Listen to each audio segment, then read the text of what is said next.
All right, so I am going to explain the Sat Kriya meditation.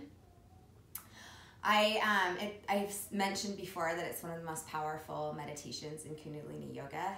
And I've done it a few times, but I've never actually done it for 40 days in a row. And I really feel like now's the time. And I also think that I've had a lot of resistance to this meditation in Kriya. And so I really want to kind of face that resistance and see what happens when I can do this Kriya for 40 days and kind of get inside of the Kriya and just see what benefits come when I do it for 40 days. Because we can do a Kriya once in a while and we'll have benefits from it, but when we do it for 40 days, then we really solidify a lot of these benefits and turn them into habits. And so I've taught this a few times in classes, and students seem to really love this Kriya and ask for me to do it again. So I also thought it would be a really fun Kriya for all of us to do because it's pretty simple and it's just not too complicated. So I'll go over the benefits of this Kriya first. It strengthens the navel, which is the hub of 72,000 nadis. And so our navel is like our energy center, and it pumps the rest of the energy into the chakras. So these 72,000 nadis is what moves the energy around to all the other chakras. So when we tune our navel, we tune all of the other chakras as well. It strengthens your voice, and it makes you feel more confident, helps you speak your truth, and speak up for yourself. And then some of the physical benefits are it massages your internal organs, regulates blood pressure, and general physical health is improved. So it has a ton of emotional benefits and physical benefits. So just a couple things before I show you how to do it. You don't want to do this Kriya if you're pregnant. If you are pregnant, you could actually do it, but you wouldn't pump the navel, and I'll explain that in a minute. And then you also, when you're on your period, you would want to not pump your navel as well. And mainly just like the heavy part of your flow. I'm heavy for about 2 days, so there's about 2 days that I won't be pumping my navel. But then the rest of it is pretty light. But go with your intuition on this. If it feels weird, don't do it. And so like one of the reasons we don't do it when we're on our cycle is because the flow of energy is going down. And when we are doing the Sat Kriya, we're pulling the energy up. And so we don't want to like interrupt the natural flow of our bodies. But that's really only for like the first couple heavy days. And then when it's lighter, it's fine. It's not a big deal. But go with your intuition and what your gut's telling you. And if it feels good, then fine. If it feels weird, then just back off. All right, so, and to do this Kriya, we sit like this. This is called rock pose. I prefer to take a block and stick it underneath like this so that I'm up high. You could also use 2 blocks and stack 2 blocks if that feels better. Or another thing you can do is you can take a blanket, so I'll move this block, and you can lay it underneath the legs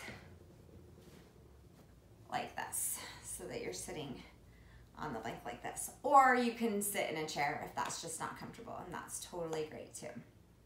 And then we bring the arms up. So I don't know if you'll be able to see my hands when I bring the arms up, but we take our hands and we clasp them, except we point the first pointer fingers up, and these are actually your Jupiter. This is your Jupiter fingers.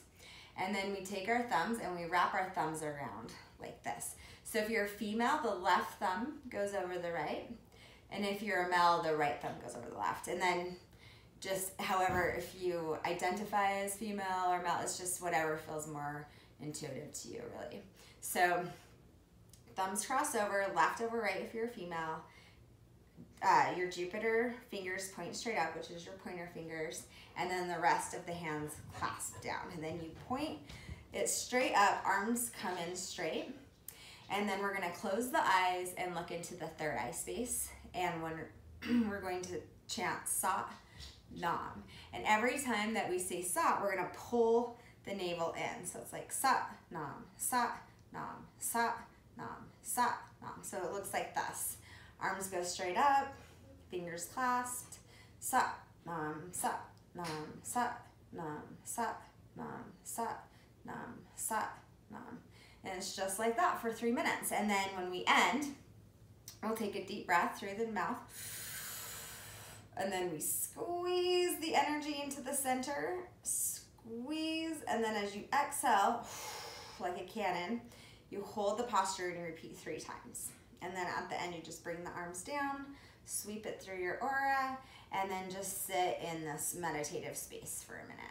So one of the reasons I like to use Kriyas is because it helps me bypass my thinking mind and drop deeper into my meditative mind. And so when I'm just sitting and meditating and I don't do a Kriya first, it's harder for me to go into this deeper space of meditation and kind of clear out more of the subconscious residue that collects. So that's why I like to do these Kriyas. But don't take my word for it. Try it for yourself and see if you like it.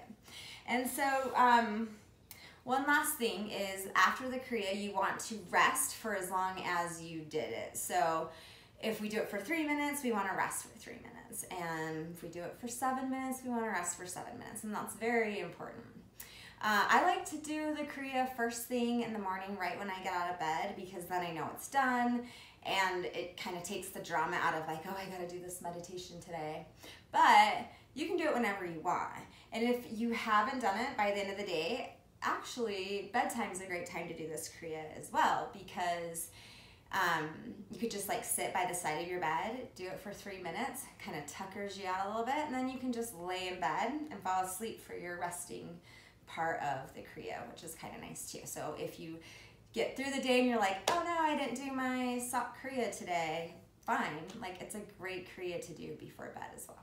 So I hope you at least want to try the meditation. If you can't do it for 40 days, no big deal.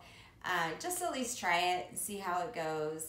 And if you decide you want to do it for 40 days and you miss a day, again, no big deal. Like you just pick up the next day. If you decide you don't want to do it during your heavy flow time at all, that's fine too. Just sit and meditate. It doesn't, whatever works for you. The point here is that we want to create consistency, because through consistency, we'll see the results that we're looking for. And it takes 40 days to transform energy and establish a habit.